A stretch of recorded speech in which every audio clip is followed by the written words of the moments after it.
नमस्कार। स्वागत है आपका न्यूज लॉन्चर पर। मैं हूं अशोक वानखेड़े, लेकर आया हूं आपका अपना कार्यक्रम डायरेक्ट हिट। आज सदन में लगातार प्रधानमंत्री जी के विदेश यात्रा पे जो खर्चा हो रहा है उसको लेके विरोधक हमलावर थे।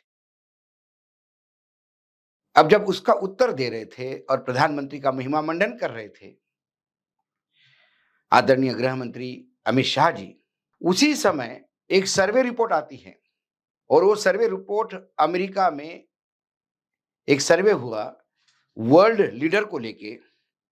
उसमें से जो फाइंडिंग आई वो कहती है कि 70% अमेरिकन को ये पता ही नहीं है कि नरेंद्र मोदी कौन है। और ये हो सकता है, मुझे आश्चर्य नहीं। हमारे देश में 140 करोड़ लोग हैं, उनमें से कितने लोगों को डोनाल्ड ट्रंप कौन है ये पता होगा? कईयों को नहीं पता होता है। फिर भी हमारे यहाँ तो पॉलिटिकल थोड़ा अवेयरनेस है।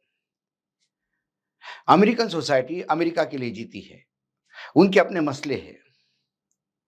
वो अमेरिका के बाहर ज्यादा किसी को तवज्जो नहीं देती। तो फिर आप ये कहोगे कि फिर प्रधानमंत्री के लिए जो अभूतपूर्व भीड़ उमड़ती है, जब प्रधानमंत्री विदेश जाते हैं तो वहां जो भारतीय लोग हैं वो जब इकट्ठा होकर आए तो आप मान लीजिएगा स्टेडियम फुल हो जाता है, क्योंकि लाखों के तादाद में वहां भारतीय हैं। लेकिन अमेरिका की जनसंख्या के अनुरूप देखें तो वो नहीं के बराबर है। छोटा उदाहरण दूं, दिल्ली में 2.5 लाख मराठी लोग रहते हैं। कल महाराष्ट्र के मुख्यमंत्री आए और उनके स्वागत में 2.5 लाख लोग आ गए। तो दिल्ली में कोई भी ऐसा स्टेडियम नहीं है बड़ा जो 2.5 लाख लोगों को अकोमोडेट करे। लोग स्टेडियम के बाहर खड़े होंगे। इसके मायने ये नहीं है कि महाराष्ट्र के मुख्यमंत्री पूरे देश में इतने लोकप्रिय हो गए, पूरे विश्व में इतने लोकप्रिय हो गए कि देखिए स्टेडियम में एक ही आवाज लग रही है मुख्यमंत्री के नाम की। ये इवेंट्स होते हैं और ये ऑर्गेनाइज किए जाते हैं। इसमें पहले भी हम बात कर चुके हैं। लेकिन इस सर्वे की भी बात छोड़े, क्योंकि जब प्रधानमंत्री वहां जाते हैं और वहां के अखबारों का हम कवरेज देखते हैं तो नहीं के बराबर। जैसे हमारे देश में अभी न्यूजीलैंड के प्राइम मिनिस्टर आके गए, सभी अखबारों में कितना कवरेज मिला। किसी में कहीं अंदर पेज पे फोटो छपी, किसी में डबल कॉलम छपा, किसी ने 3 कॉलम छपा। क्षेत्रीय अखबारों में तो ये कहीं खबर भी नहीं है कि वो आए और प्रधानमंत्री से मिले। तो वैसी ही स्थिति भारत के प्रधानमंत्री की है। जब हम वहां जाते हैं अमेरिका, तो हमारी भी स्थिति वैसी है जहां यहाँ न्यूजीलैंड के प्रेसिडेंट आने के बाद होती है। लेकिन हम उससे भी आगे जो मैं बात करना चाहता हूं, उस सर्वे ने तो डायरेक्ट हिट कर ही दिया तथा कथित अंध भक्तों के ये विश्व गुरु के उस सपने को। लेकिन हाँ, आज जब उस खर्चे पे बात कर रहे थे तो अमित शाह जी ने क्या कहा कि हमारे प्रधानमंत्री तो इतना खर्चा बचाते हैं कि जब रिफ्यूलिंग के लिए प्लेन उतरता है तो वो किसी होटल में नहीं रुकते, वो एयरपोर्ट के लाउंज पे ही जाके नहाते हैं। अब थोड़ा सा मैं उस वक्तव्य को भी सुनाता हूं जो उन्होंने सदन में कहा। देख लीजिए आप। पहले प्रधानमंत्री जाते थे तो कहीं पेट्रोल डलवाने के लिए जो टेक्निकल हॉल्ट लेने पड़ते थे तो पूरी रात होटल। नरेंद्र भाई ने आज तक किसी भी टेक्निकल होटल में देश के खर्चे से होटल करे बगैर एयरपोर्ट पर बैठते हैं, वही स्नान करते हैं और पेट्रोल डलवाकर आ देते हैं। अब नरेंद्र मोदी जी प्रधानमंत्री बने 2014 में।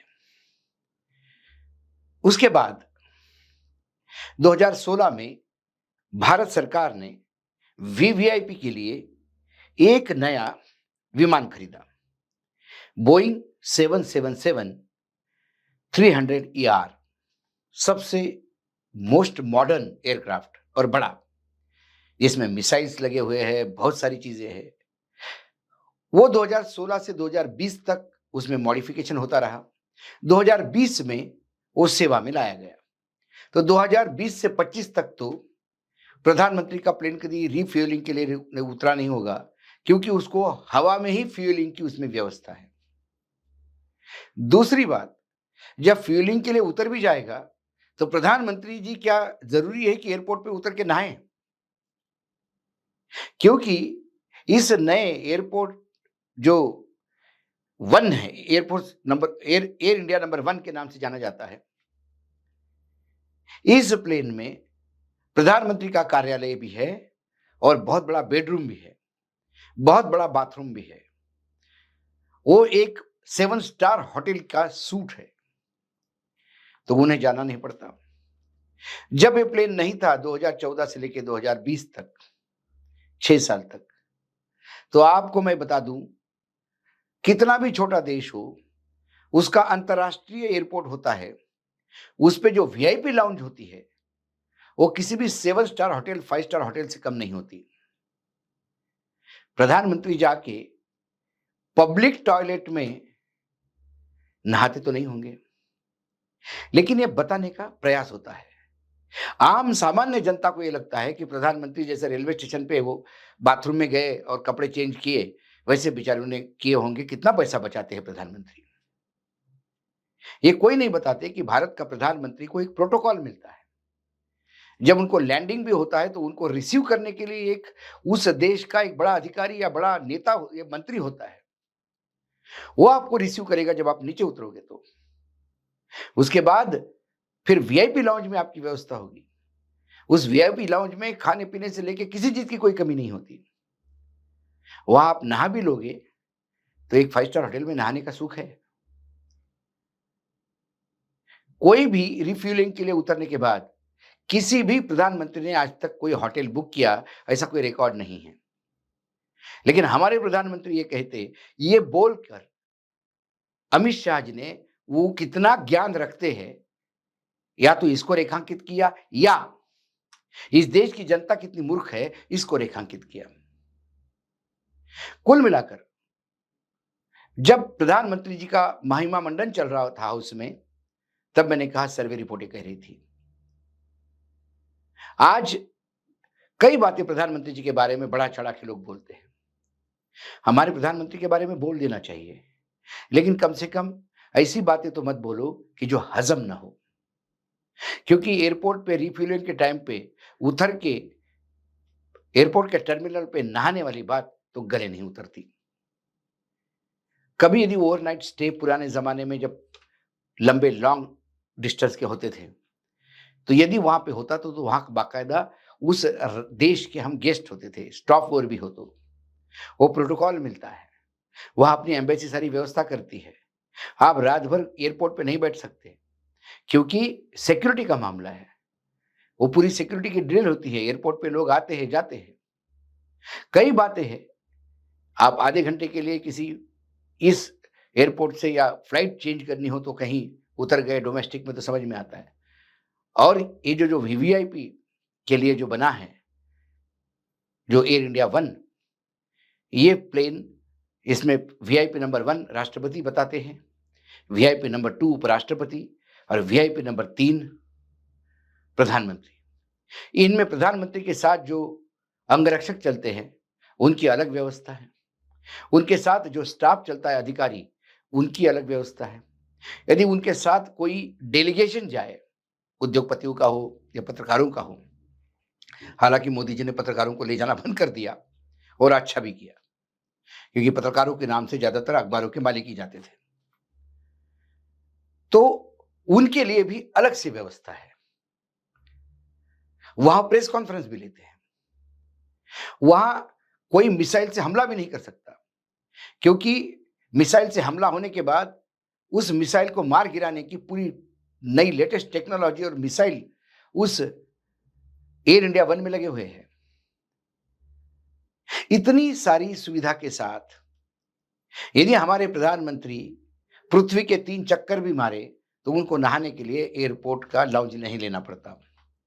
और 2014 से लेके 2020 तक यदि कहीं उतरे भी होंगे, तो उस राज्य ने पूरा एक स्टेट गेस्ट का दर्जा देकर उनकी व्यवस्था भले ही आधे घंटे के लिए हो, उस वीवीआईपी लाउंज में की होगी।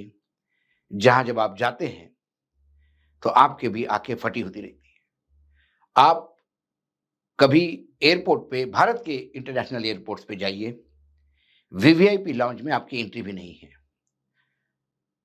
और कभी गलती से यदि किसी मंत्री के साथ अंदर चले गए तो आंखें चकाचौंध हो जाती है कि बाप रे, एयरपोर्ट के अंदर भी एक छोटा सा 7 स्टार होटल है। कुल मिलाकर जबरिया महिमा मंडन करने का कार्यक्रम और जबरिया सिंपैथी लेने का कार्यक्रम कि मेरे प्रधानमंत्री कितने गरीब है, ये बताने का कार्यक्रम और ये पूरा एजेंडा जब अमित शाह जी सदन में चला रहे थे, उसी वक्त अमेरिका की जनता ने बता दिया कि भाई प्रधानमंत्री नरेंद्र मोदी बहुत पॉपुलर है भारत में। हमारे यहाँ 70% लोग नहीं जानते कि वो कौन है। यही स्थिति करीब करीब सभी राष्ट्राध्यक्षों की अमेरिका में होगी, क्योंकि अमेरिका की सोसाइटी अलग है। वो अपने में ज्यादा विश्वास रखते हैं। वहां के अखबार नेताओं से ज्यादा जनता की इस समस्याओं को जगा देते हैं। यही कारण है कि आज भी वहां मीडिया जिंदा है और हमारे यहां मरा हुआ। आज डायरेक्ट हिट में इतना ही। कल फिर आता हूं किसी विषय के साथ। तब तक के लिए नमस्कार। देखते रहिएगा न्यूज लॉन्चर।